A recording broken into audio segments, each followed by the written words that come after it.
Pemirsa, pertemuan Presiden Prabowo Subianto dengan para ulama dan pimpinan organisasi kemasyarakatan Islam di Istana Kepresidenan Jakarta menegaskan satu pesan penting. Perjuangan Indonesia untuk Palestina bukan sekedar sikap politik luar negeri, melainkan amanat moral dan konsensus sosial bangsa. Di hadapan para tokoh agama, Presiden Prabowo Subianto memaparkan situasi geopolitik global, di mana Timur Tengah serta posisi Indonesia yang tetap berpegang pada prinsip perjuangan kemerdekaan Palestina dan solusi dua negara. Penjelasan ini menandai pendekatan kepemimpinan yang komunikatif dan inklusif dengan menjadikan ulama dan ormas Islam sebagai mitra strategis negara. Presiden Prabowo Subianto bertemu pimpinan organisasi-organisasi Islam nasional di Istana guna membahas peran Indonesia dalam memperjuangkan perdamaian dan kemerdekaan Palestina. Pertemuan ini menjadi ruang dialog strategis antara pemerintah dan tokoh keagamaan dalam menyelaraskan langkah diplomasi Indonesia di tingkat global. Pertemuan ini dihadiri 16 organisasi Islam nasional, para kiai sepuh serta pimpinan pondok pesantren dari berbagai daerah. Dalam forum ini, Presiden menjelaskan secara menyeluruh posisi Indonesia serta langkah-langkah konkret yang telah ditempuh pemerintah dalam membantu rakyat Palestina melalui jalur diplomasi dan kemanusiaan.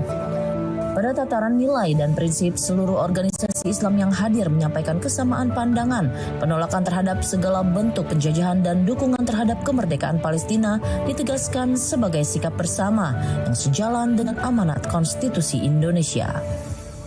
Selanjutnya, Presiden menguraikan pendekatan praktis yang dijalankan pemerintah, termasuk keterlibatan Indonesia dalam Board of Peace.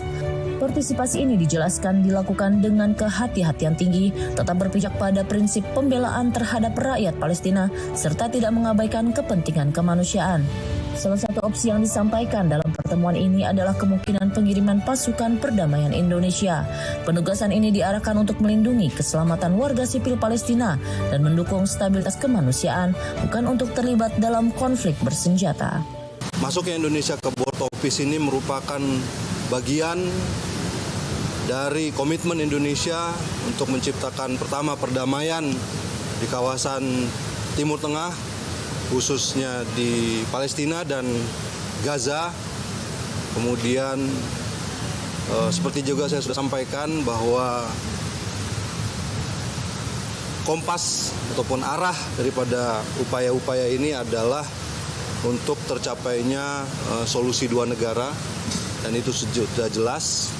Kemudian disampaikan juga mengenai keterlibatan Indonesia pada saat nanti mengirimkan pasukan ke Gaza, kemudian apa yang harus dilakukan, apa yang tidak harus dilakukan. Saya kira itu semua udah sinkron dengan apa yang direncanakan oleh pemerintah. Dalam forum yang sama, pemerintah juga meluruskan berbagai persepsi keliru terkait Board of Peace. Setiap langkah yang diambil dipastikan selaras dengan kebijakan luar negeri Indonesia yang bebas, aktif, serta konsisten mendukung perjuangan kemerdekaan Palestina. Dialog ini mendapat respons positif dari para tokoh Islam. Sejumlah peserta pertemuan menilai penjelasan Presiden memberikan pemahaman yang lebih utuh mengenai strategi pemerintah. Bergabungnya Indonesia dalam forum internasional dinilai membuka ruang bagi Indonesia untuk menyampaikan sikap dan memengaruhi arah kebijakan dari dalam. Kebijakan tadi kami mendapatkan penjelasan yang ekstensif dari Presiden mengenai pertimbangan-pertimbangan realistis yang harus dibuat terkait dengan keadaan yang sekarang berlangsung dan peluang-peluang yang tersedia untuk agar Indonesia ini bisa secara lebih konkret, lebih progresif dan mengejar hasil yang lebih nyata berdampak untuk menolong Palestina, termasuk dengan mengikuti atau berpartisipasi di dalam inisiatif yang dibuat oleh Amerika, yaitu Board of Peace ini. Pandangan serupa juga disampaikan tokoh nasional Yusuf Hamka yang menilai posisi Indonesia di dalam forum internasional memberi peluang diplomasi yang lebih kuat, sehingga suara Indonesia dapat lebih terdengar dalam upaya mendorong perdamaian yang adil bagi Palestina.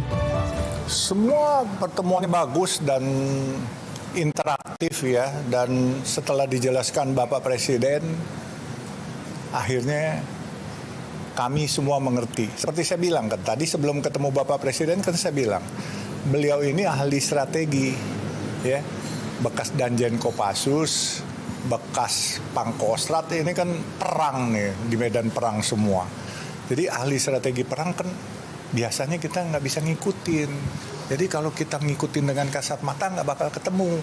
Tetapi tadi setelah dijelaskan kepada teman-teman para alim ulama, tokoh Islam, semuanya baru, oh iya mengerti semuanya. Dalam pertemuan itu, suasana dialog berlangsung konstruktif tanpa perdebatan. Para pemimpin Ormas Islam justru menyampaikan saran sekaligus apresiasi atasnya Presiden memperjuangkan perdamaian dan kemerdekaan Palestina melalui jalur yang terukur. Sikap serupa juga ditunjukkan Majelis Ulama Indonesia.